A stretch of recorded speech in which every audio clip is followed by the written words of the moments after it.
Hi, and welcome to Notions and Illuminations with Lucinda. I'm Lucinda. I'm thinking about choosing, let's see, I'm going to create a banner. Okay. Or maybe not. Maybe we'll just do this. Thank you so much for joining me today. I appreciate you for your support, your love, and all that goodness. I haven't had a chance to get the newsletter out for 2 weeks, and I'll work on that in a little while. And we have some upcoming things that I do want to discuss with you. We have a beautiful offering on Wednesday from 3:30 to 6:30. $35 or less treatments in the back. Those are sessions in the spa. That'll be with Valerie and myself, and then readings from anybody who's here. Okay, those are less than, they're $35, all right, or less. And then we have a donation based experience for the community in the front, and that's going to be the bomb. And that's going to be with Ashley and Lanisha, and all four of us, along with Dawn Lane, will be here providing services and having a lot of fun. And that'll be Wednesday from 3:30 to 6:30. Okay, all right. If you just need embodiment, right, and community, just come down. It would be really good for you. It would really work for your energy. And that's what it's all about. It's about your energy. I'm just coming out of a deep session. I went ahead and I took the Monday session that I do, right? And I took it into the Tesla room this morning. And so at 12, I started it in there. I had built a grid, and I took, what I do is I write down people's names on the paper who sign up for that particular session. The session's free, and it's up to you whether or not you'd like to participate. But I don't know if you want to unless you get a ticket, a reservation, a ticket. Okay. When you get a ticket, it notifies me that this individual wants to be included in that energetic session. All right. And it's a remote session. I do give you options for like music to listen to if you want. You know, it's free, it's on YouTube. Listen to what you'd like, but I won't be present physically with you, but energetically, you might sense me. Anyway, so I do these treatments on Mondays, and today I decided I would take the treatment into the Tesla room. Our Tesla room is fitted with copper, and it has like a copper cage that's a symbol, and the symbol is Metatron's cube. And we have a painting by a gentleman who does mandalas. His first name is Paul, last name escapes me, but he's very famous. And we use those circles in the mandala to create the circles in Metatron's cube for the intention in the room. That allows for us to go back to origin with whatever it is that we're dealing with, right? Whatever we think is coming up for us that we are willing to look at and let go of. Okay. And that's really how it works. That's really how it works. Anyway, this particular room is fitted with a citrine, which is great for manifesting, but it's also great for release. And there's Apache calcite in there. There's also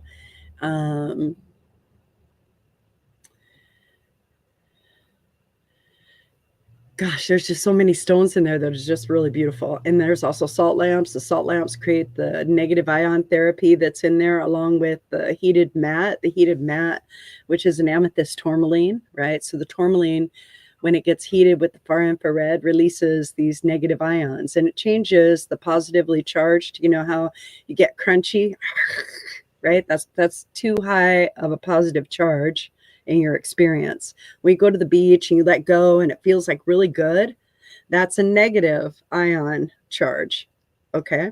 So salt water will produce it, salt things will produce it, heat along with rocks will produce it. There's just a lot of different things that you can do for that. Anyway, so I went ahead and I took the whole treatment in there this morning. And let me tell you, it was beautiful. I played some music that's very familiar and empowering to me. And so I flowed this beautiful energy that I was experienced through their experience. And it was very empowering. It opened me up in different ways. Of course, I shed tears because that's how I let go. I let go in that way. I let go by letting go of thoughts that I've been holding on to.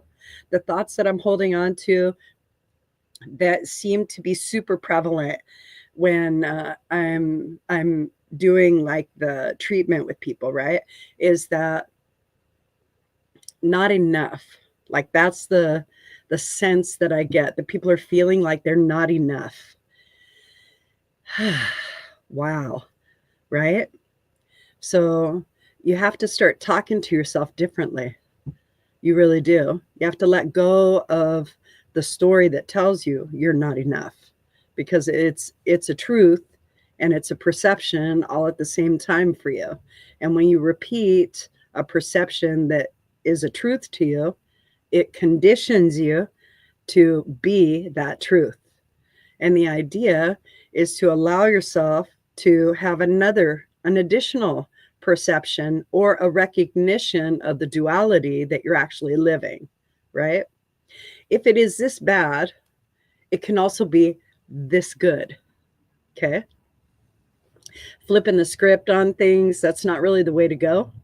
Sitting quietly and recognizing what you're holding on to that isn't really serving the process of who you want to be, right? That's what people refer to as shadow work. The shadow work that we do has been really deep. Everybody's done it. This whole world has done it. The globe has done and is in shadow work right now. Yay! How fun. Our physical senses are being opened in such a way that all of our physical senses, okay, are moving into emotion. All right. So it's feeling muddy. It's supposed to feel muddy right now.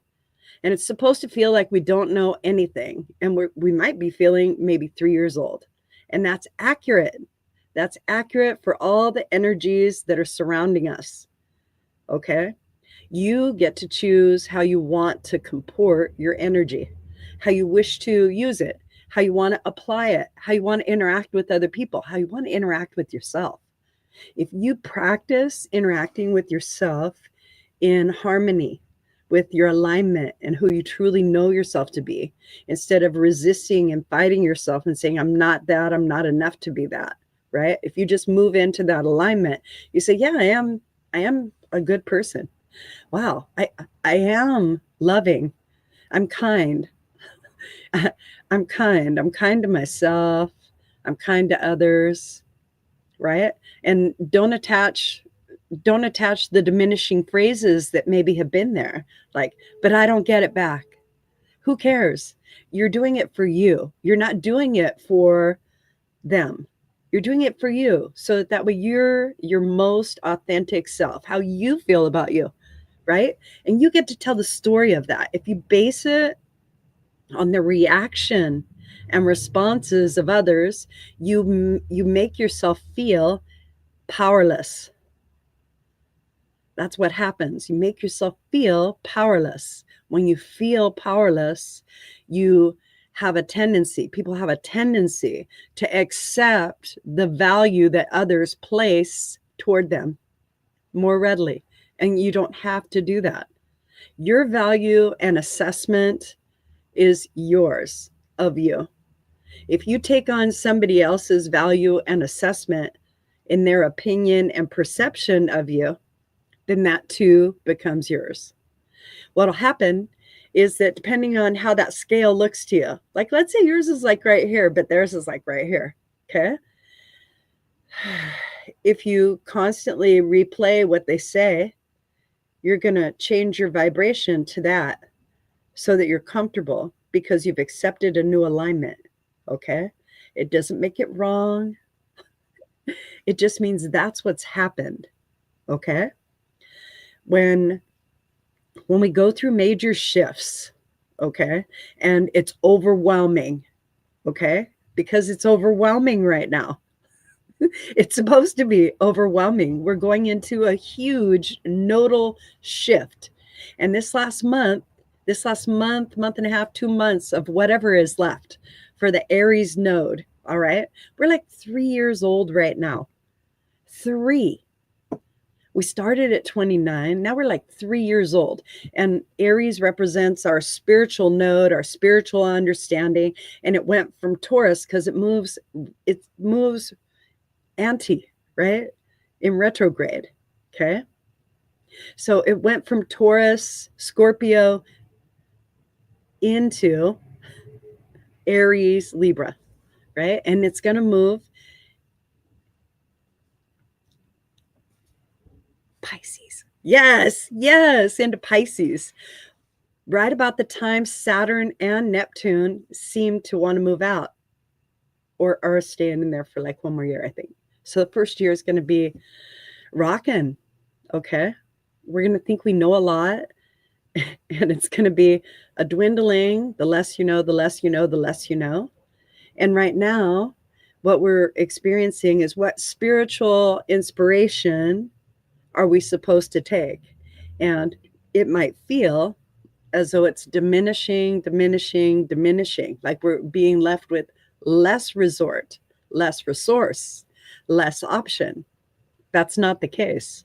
We're noticing that our story is becoming limited because that is the direction of the conditioning in society right now. We just experienced a 12 party sort of thing moved into 2 for a selection. That's not an accurate truth. It's a truth. It's the truth because we accepted it and we played by that. Okay. So whatever the outcome is, we were involved in it.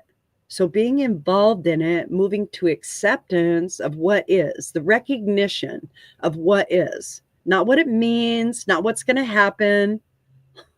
Okay. Don't feed it. Don't feed it. Just recognize it. Recognize it. Stand beside it. Is it bigger than you? Is it smaller than you? Do you have humility in it? Right? Can you see the benefit of you? That's what you're doing. That's what you're really doing. You're looking to see the benefit of you against what may be considered all odds. And I'm even. That would mean. That means that's a work number. I'm not down with that. I'm getting ready to go into a play year. I'm going to finish this year. That's an 8 and karmic cycle. All right. And karma is being served up fast right now. I will tell you what I tell a lot of my participants, right? Is be quiet. Be quiet. That's your best friend. Be quiet and stay low. Be quiet and stay low. I know I say it differently to other people. So if you're watching, don't, I don't care if you front me out. It's all right.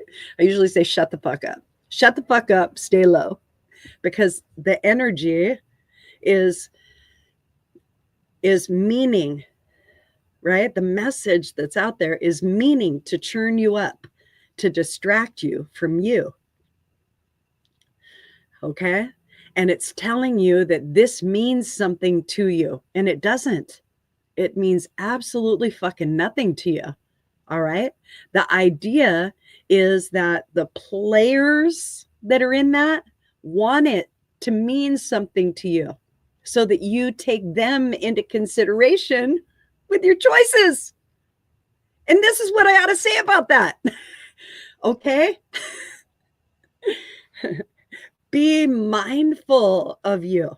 Be mindful of you. You are your best source of information. If you're asking other people for readings, like I love for people to come to me and want a reading, okay? But when they come to me and they want a reading, I'm going to ask them lots of questions. I'm going to ask them what's really going on. I'm going to look for what they think their block is. And then I'm going to show them conversationally how to shift that, right? And then together, we're going to help each other decide best course of action. Okay. I'm not telling them what to do. There is no way I'm going to do that other than shut the fuck up and stay low. Do that. Do that a lot. Ground. That's another thing I'll tell you to do. All right. Mostly it's geared for you to be safe. Okay. Obviously change is imminent. That's like your best friend. If you can make choice and change your best friend, a possibility opens for you.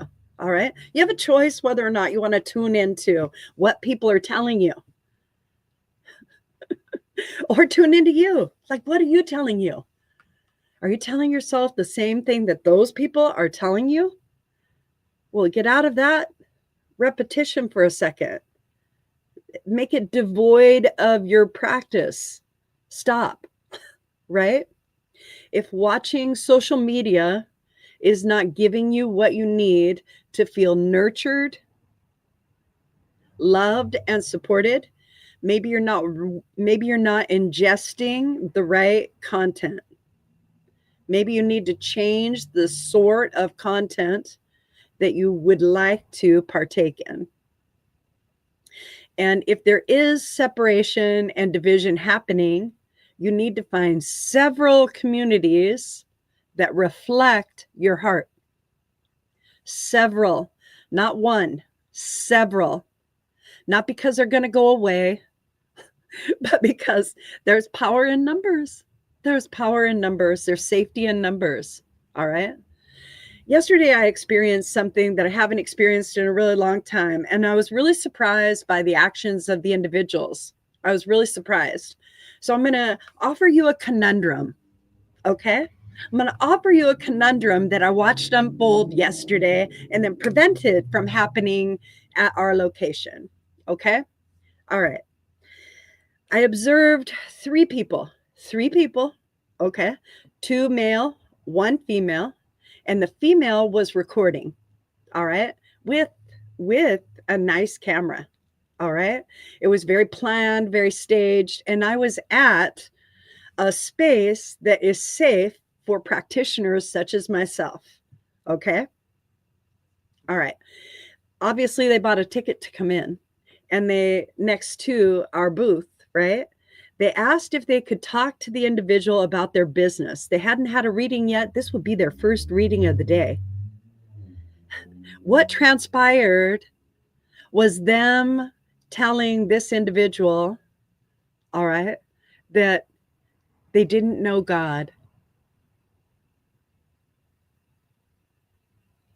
And that in order to be saved,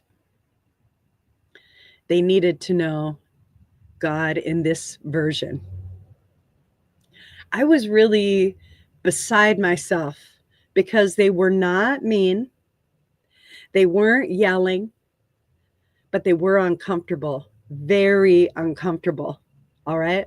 There was 3 of them. One of her, she thought it was going to move into a reading. So she accepted their invitation to a conversation that she thought was going to be a transaction, and instead was a testimony based aspect, telling her that her beliefs were not correct and that their beliefs were more in alignment. I was hurt personally by these actions because the people, all right, the 3 people didn't come from their heart. They came with an agenda. If they would have come with their heart, it would have been so different. Their energy would have been so different. All right. But they didn't come from their heart. They came from a place of fear. And when you introduce fear into a situation, things happen. All right. Into what you perceive as a safe space. When it gets infiltrated, or whatever word you want to use there. Okay. But I saw. Anyway, they had moved down the way, and then they came around again, and they were going to come to our booth, and I just go, no, move along. And so they did, because I'm not going to have anybody tell me about their beliefs when they're in an agenda aspect. If you want to just talk about beliefs and you want to tell me about the God of your understanding, no problem. I'm good with that, because everyone's beliefs are correct. They are correct and right and true and perfect. Okay? And we all have the ability to believe what we fucking want. That's the best bitchin' part about this. All right? When you have young people who are in their 20s and 30s, all right? And this is like the game, okay?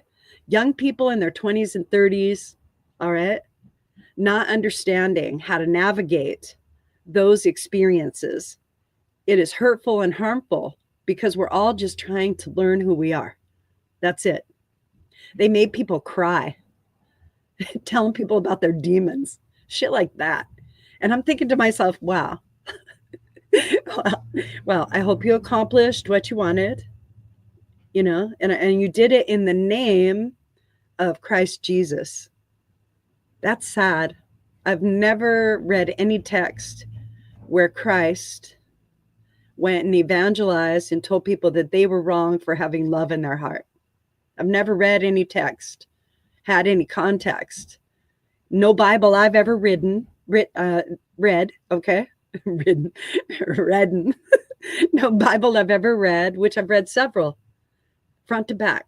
Very interesting to me, right? I have a lot of belief systems of incorporation and integration.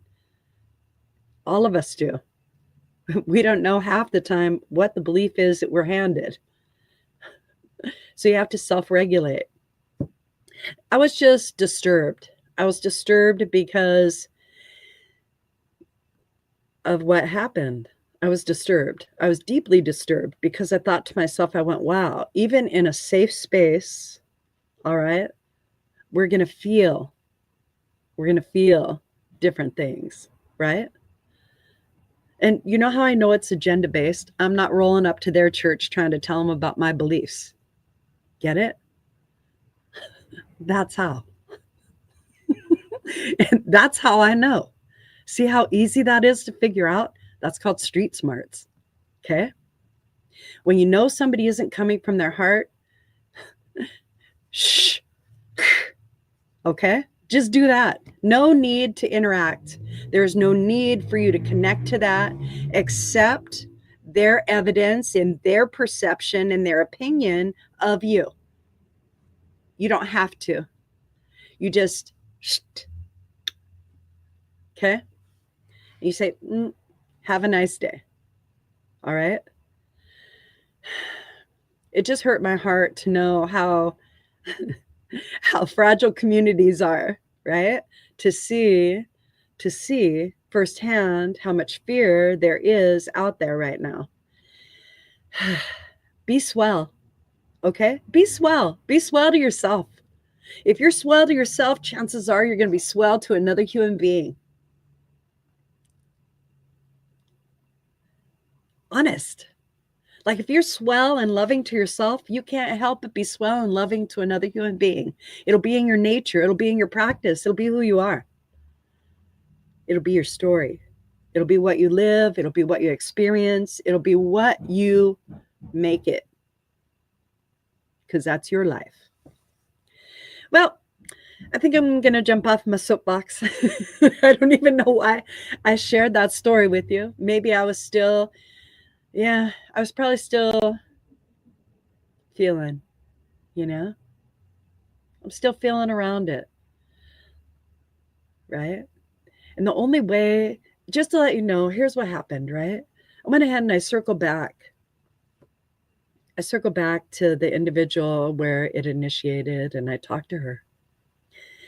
And I let her know, a couple of my thoughts around it, and I thought I was helping, She thanked me afterward, and she said it did help, which was good. But mostly what I shared with her was phrasing, just phrasing. If you find yourself in that situation where somebody wants to give you their thought and opinion of you, it's none of your business. It's none of your business. You do not need it. So keep that in mind. You don't have to accept it. They can say it out loud and you still don't have to accept it. You can do it with simple words to not attach to the energy transfer of shame that they're trying to give to you, because that's what that is, shame and guilt. And that's their practice. And you don't have, because all you're doing in that moment is loving them and allowing them, right? Okay. So you don't have to accept that transfer of what they're giving you. You say things like this. You go,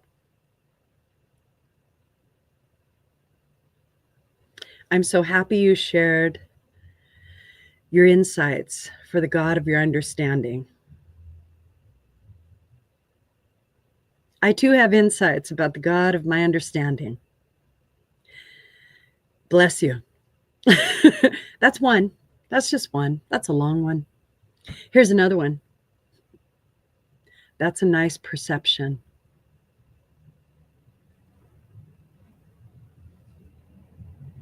Because that's what it is. It's a perception. It's how they came in contact with their higher selves, with their consciousness, with their heart. It's how they connected. And a lot of times people get very zealous about how they connect and they want to save the world. And this is like, this is their movement. This is how they're going to save the world. It's a perception. That perception can grow, and that's fine. But it's their perception until you accept it. It doesn't have to be yours. I remember one time I was reading on a stage, and I went through many emotions in this one quick instant. And it was me and my comadre Dawn, and we're reading for a circle, right? And we were just giving quick, cold readings. And I came to a gentleman, and I gave him a reading, and he goes, "Wow, those are some notions." And it gave me pause. I was like, but I'm so fucking accurate. I'm so fucking accurate. And then all of a sudden I laughed and I went, "That's right." And I turned to him and I go, "You're right. Thank you so much." And it was his way of not having to be fronted out and accept them. But I learned something. I learned something very good in that moment. All right. That when people want to, they can receive. And when they don't want to, they don't have to. And phrasing can take care of that. That's a nice notion. Remember that one. Anyway, learning how to protect yourself is going to be tantamount to the world. Do it with love and kindness. I love you guys. Have a good day.